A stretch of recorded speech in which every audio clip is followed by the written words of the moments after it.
দর্শক, 13ই November Awami League lockdown ঘোষণা করেছে। আওয়ামী লীগ নেতা জাহাঙ্গীর কবির নানকের এই ঘোষণা বাস্তবায়িত করার জন্য সামাজিক যোগাযোগ মাধ্যমে আওয়ামী লীগ কর্মীদের ব্যাপক লেখালেখি আমরা যখন দেখছি, ঠিক সেই সময় স্বরাষ্ট্র উপদেষ্টা রীতিমতো হুঙ্কার দিয়েছেন এবং হুঙ্কার দিয়ে তিনি বলার চেষ্টা করেছেন যে যে কোনো মূল্যে আওয়ামী লীগের কর্মকাণ্ড প্রতিহত করার জন্য আইন শৃঙ্খলা রক্ষাকারী বাহিনীর অভিযান উদ্যোগ অনেক গুণ বাড়ানো হবে। সেরকম তাগিদ তিনি আইন শৃঙ্খলা রক্ষাকারী বাহিনীকে দিয়েছেন। তার মানে এর থেকে একটা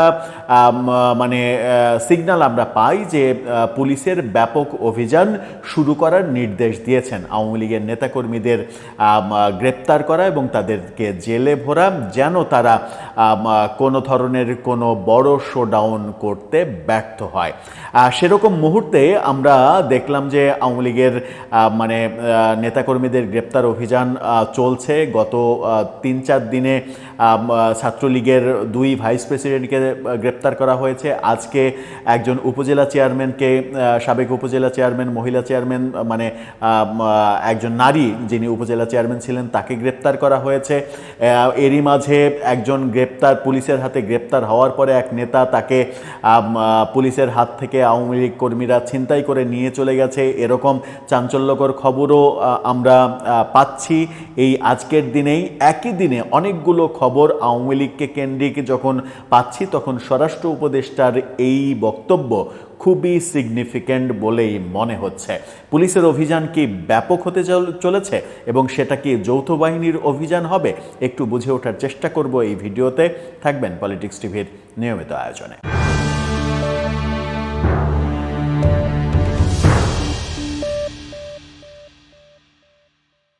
দর্শক, বলছিলাম স্বরাষ্ট্রমন্ত্রীর কড়া বার্তা। স্বরাষ্ট্র উপদেষ্টা, মন্ত্রী সমমর্যাদার তিনি, কিন্তু উপদেষ্টা তিনি, তার কড়া বার্তা এবং আওয়ামী লীগের যে কোনো কর্মকাণ্ড প্রতিহত করতে হবে আইন শৃঙ্খলা রক্ষাকারী বাহিনীকে, সেই নির্দেশনাও তিনি দিয়েছেন।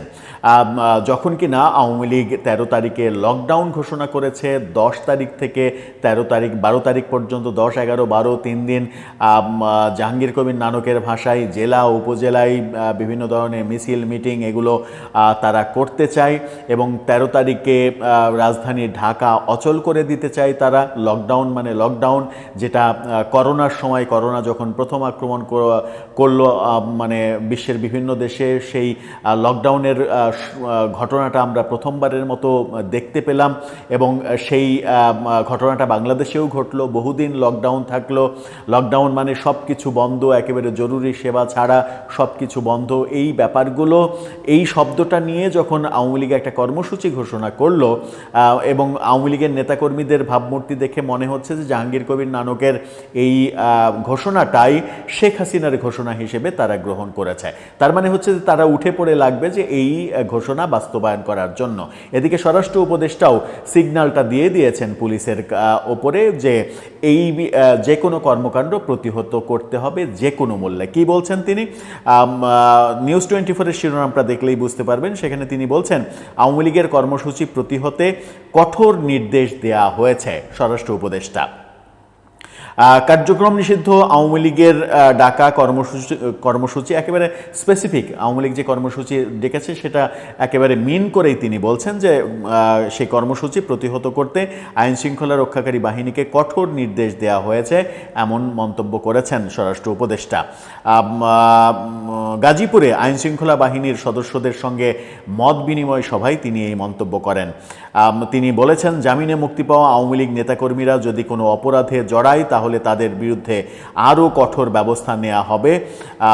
জনগণ নির্বাচনমুখী হয়ে গেছে, চাইলেও কেউ তা আর প্রতিহত করতে পারবে না। এ সময় পার্শ্ববর্তী দেশ ভারতের চালানো গুজব প্রতিহত করতে সাংবাদিকদের সহায়তাও তিনি চান।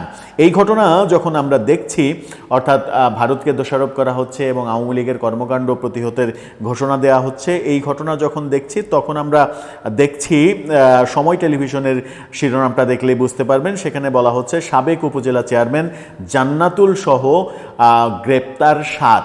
সাবেক উপজেলা এক চেয়ারম্যান জান্নাতুল, তিনি কোথাকার চেয়ারম্যান?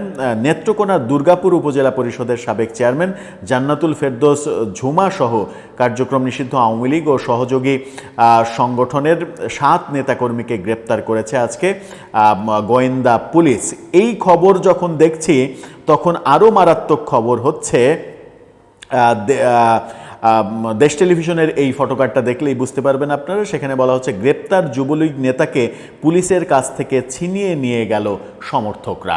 এই ঘটনা বেশ চাঞ্চল্যের সৃষ্টি করেছে। এই ঘটনা চাঞ্চল্যের সৃষ্টি যখন করেছে তখন বলা হচ্ছে যে স্থানীয়রা বলছেন 5 আগস্টের পরে একাধিক মামলার আসামি হন সরাইল উপজেলার অরুয়াইল ইউনিয়ন যুবলীগের আহ্বায়ক গাজী বোরহান উদ্দিন। মঙ্গলবার সন্ধ্যার দিকে বোরহানকে গ্রেপ্তার করে অরুয়াইল পুলিশ ক্যাম্পের সদস্যরা।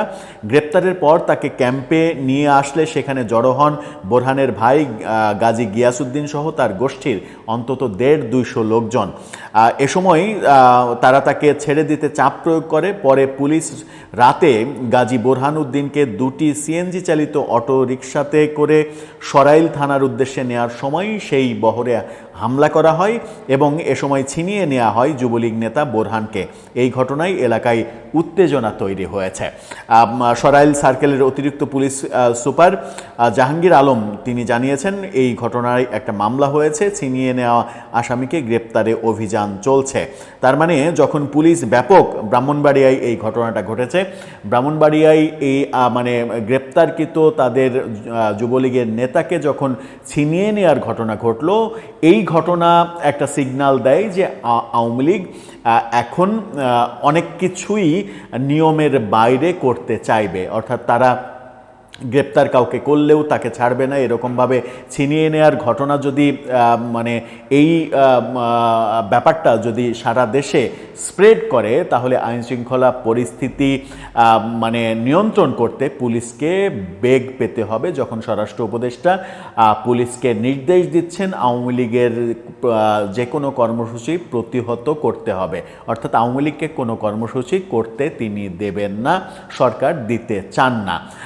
তাহলে কি একটা সাংঘর্ষিক পরিস্থিতি আমরা দেখতে চলেছি 13 তারিখকে কেন্দ্র করে?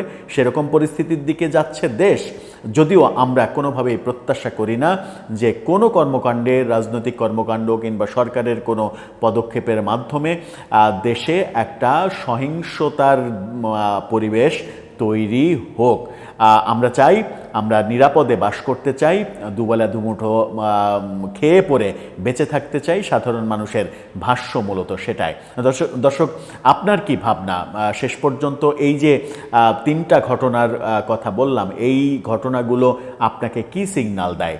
কি হতে চলেছে বিশেষ করে 13 তারিখের লকডাউনকে কেন্দ্র করে? আপনার মতামত জানিয়ে লিখতে পারেন আমাদের কমেন্ট বক্সে।